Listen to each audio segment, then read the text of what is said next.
I don't want to feel like I am an idiot. Just had a thought. I should look more intellectual for this video. Jacob, why is this video starting out so weird? Well, that's because I'm an idiot, and here's why. I've recorded this video like 3 times already, and every time it came out to be like 40 minutes of me just rambling on. And it was just super jank, and I just kind of didn't like it at all. During that process, I realized 2 things. 1, I am not as good as just saying my thoughts as I thought I was. And 2, scripting really helps facilitate my stupidity. Yes, this is all scripted. But I've taken way too much time already with this whole mess of an intro, so let's just get on to the meat and potato things. Demon Slayer Mugen Train Arc. There's a movie. It broke a few records here and there, just a couple small ones. I was gonna make a video on it, but then it didn't. Anniversary of the manga ending came up. I was gonna make the video to match up with that, and then I didn't. Because finals. And obviously, by the thumbnail and the title and everything else about this video, I had some issues with it. Well, not with the movie itself, more like the manga arc. Let me explain. If I'm judging the movie from the standpoint of it as an adaptation, it's basically perfect. UFO table, UFO table. I'm gonna call it UFO Table for the rest of this video because I like that pronunciation best. UFO Table really just killed it with the movie. They just fantastic. Like, holy hell. Like, if they killed it with the series, then they frickin' massacred it with the movie, if that's the correct turn of phrase. Do I think the Chosen Arc could have fit better as a part of the anime proper? Yeah.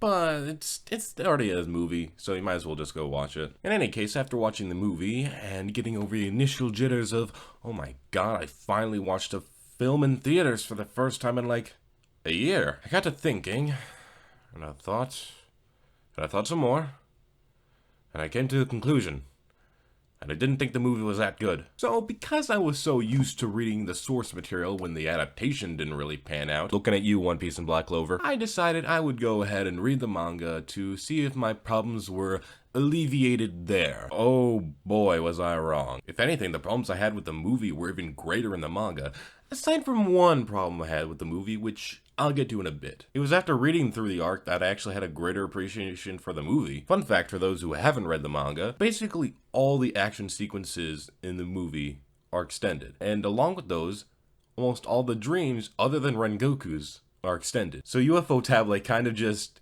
took the arc and said, let me do one better. But that's enough brown nosing for the anime. I'm a very angry boy, and I'm here to shit on what people like. So here are my 3 main problems with the Mugen Train manga arc, and my 1 big problem with the Mugen Train movie adaptation. Oh, yeah, spoilers ahead, if that wasn't obvious. My first problem with the manga comes in the form of a square.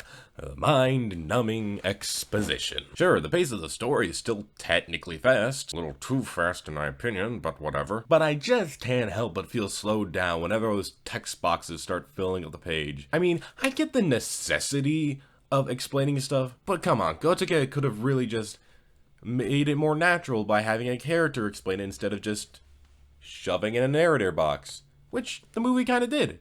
In a way. Look, there's not really much the movie could have done to fix this problem, other than give the lines to certain characters to speak.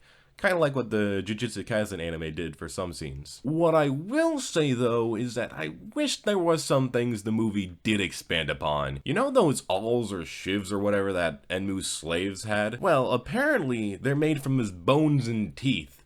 Which is something you wouldn't know if you didn't read the manga, because it was included in as a little post-chapter factoid. Factoid's a false fact, that's the wrong term. A post-chapter fact. And this explains how they are able to stab through Tanjiro's clothes, despite the fact that, you know, they're supposed to be stab-proof and slash-proof and all this other shenanigans that are apparently possible with this fictional material. I guess what I'm trying to say is that I kind of have problems with both how the movie and the manga mishandled explaining things. The manga is such a fast-paced story that Stuff like that and how Inosuke and the others woke up kind of just get relegated to post-chapter facts. And meanwhile, the movie is such a one-to-one adaptation that it doesn't even include that kind of stuff because it's not part of the story proper. Even though this is something that would have been included in the anime if it was an anime. I do have to give props to the movie for at least trying to remove the exposition-y feel of the arc, even if it was just such simple ways. Next problem. Okay, this one is more weird nitpick than actual problem with the movie. I'm gonna be honest. Didn't like how Enmu turned into the train. Sure, usually I'm all for weird power bullshit like that. I am a JoJo fan after all. But I feel like, once again, due to the fast pace of the story, we really never got any hint or build up to this moment, other than this one panel where Enmu was like, at least they're slowing them down. I need more time to prepare. If it had been shown that he'd been able to transplant his body parts into inanimate objects, kind of like with, you know, the shivs, then maybe it wouldn't have been such a logical leap. Like, 1 second he's basically doing sleep hypnosis powers, the next he's the fucking train. It doesn't help that before and after this, every other demon in the series seems to have some kind of consistent power moveset that doesn't really branch off in any weird directions like Enmu did. Now, some people might argue that that just makes Enmu more unique and more interesting and a better villain. I, however, think that's a bad argument because Enmu is kind of just really forgettable as a villain. He had a one-note personality that I've seen done better elsewhere. His powers were incredibly basic, and if it hadn't been for suddenly train, he would have been beaten by Tanjiro right then and there. And he didn't even get a sad backstory. There's only like 4 other demons in this series who are named and didn't get a sad backstory. Instead, he gets a 4.5-page death rattle on how all these characters had contributed to his loss in some way, shape, or form, and how exactly they had managed to beat him. And man, if only he had gotten to full strength.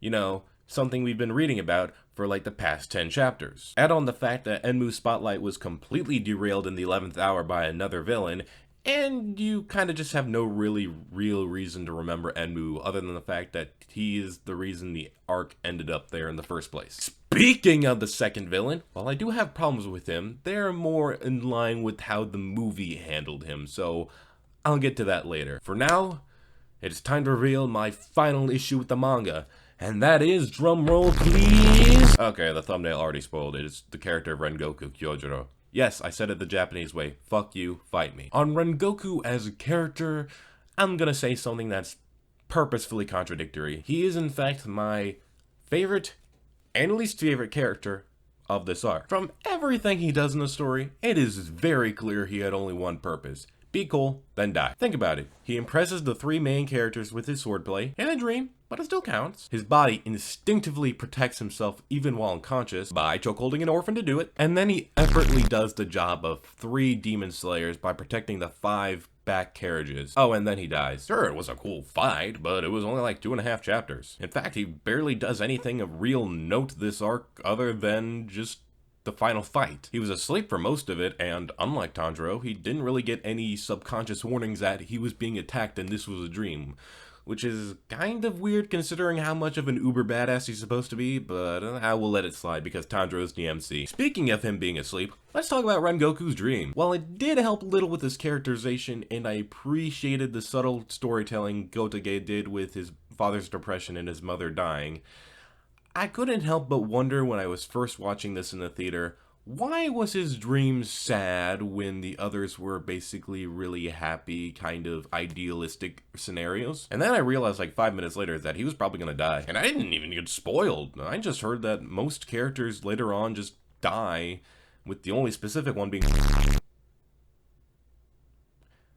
I should really bleep that out. When looking back at Rengoku's character, I can't help but compare him to a different tragic Shonen Jump character.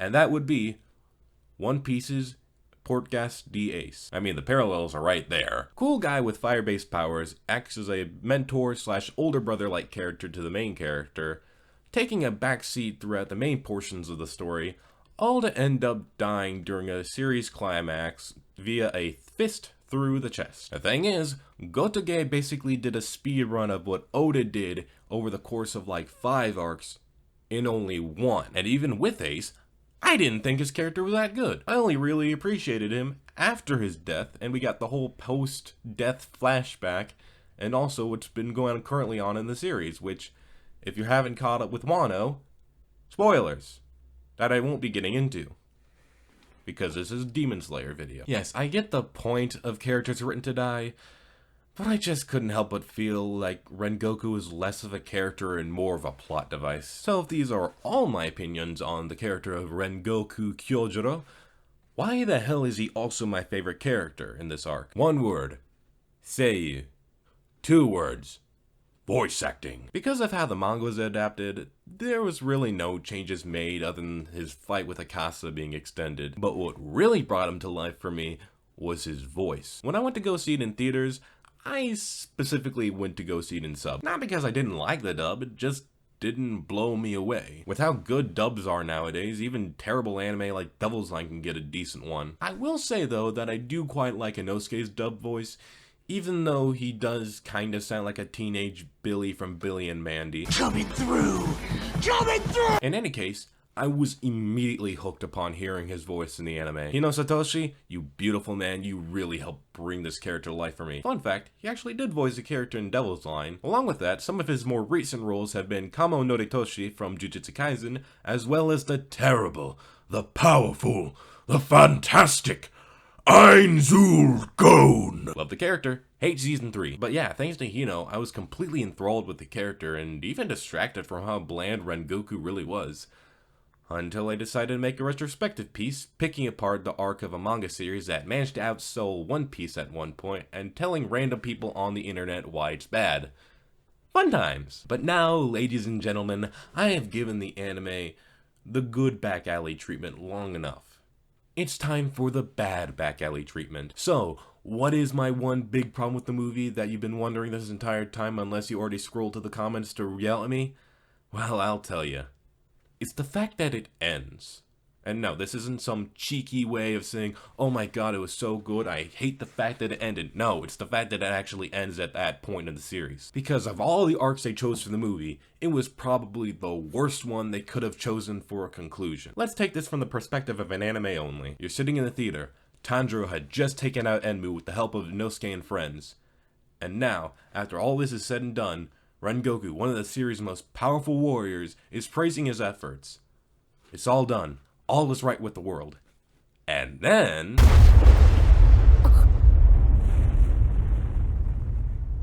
oh, look at that. Another villain, who, if you had been avoiding all the trailers for this movie, comes completely out of nowhere. Oh, and now they're spouting about these moral dilemmas and perspectives which, with everything else that's been happening in the movie, comes completely out of left field. Oh, wait, they just killed Rengoku, the main source of advertisement for this movie, and a character that's only been around for this movie. And now they're gone. What? Maybe they had included Akasa's scenes in the following chapters as kinda like a post-credit epilogue sort of thing. The ending would have felt a little less heavy-handed, but it doesn't change the fact that Akasa was basically shoehorned in there at the last second to kill Rengoku because Enmu sure as hell wasn't gonna do it. And yes, I get that this is exactly what happens in the manga, hell at an even more annoying pace than the movie. But what the manga does that the movie doesn't is it continues on afterwards. It doesn't just leave off at this abrupt ending, there's more story to tell. You're not given enough time to process whether or not this ending was good because Gotake is shoving you along to the next arc. And despite the fact that I am not the biggest fan of the pacing of the story, something I have made very clear throughout the course of this video, this story is so frickin' addicting once you get sucked into it. And it doesn't help the fact that the next arc is probably one of the best in the entire series. So look forward to that when season 2 drops. What I'm really trying to get at here is something that I said at basically the very beginning of this video. Do I think the Chosen arc could have fit better as a part of the anime proper? Yeah. But it's already a movie, so you might as well just go watch it. UFO Table was already doing a fantastic job with the anime. And I really didn't get the feeling that this had to be a movie. Really, they were probably just trying to cash in on the popularity of it in both Japan and overseas. Plus, if it had been a part of the series proper, we probably would have gotten those little tidbits of information that I mentioned earlier that got skipped over when the manga was adapted to the movie. And maybe maybe the ending wouldn't have been as unsatisfying as it was in movie form. Having said everything I have already said, should you still go watch the movie? For fuck's sakes, yes, go watch it. It's great. But if you can stand to wait just a little longer, I highly recommend you watch it as soon as season 2 drops. That way, you can immediately go into the next arc instead of just waiting around for months for the series to continue. And that's all I really have to say. If there was anything I said that you didn't like, then leave a comment down below and let's try and have ourselves a little friendly debate. Let's try and keep it civil though, because we are talking about a Japanese cartoon after all. Anyway, I hope you all enjoyed this video, and if you did, hit that like button and maybe subscribe. It'll really help letting me know whether or not you guys want to see this kind of content in the future. Alright, I'm done. See y'all's beautiful faces later. Peace!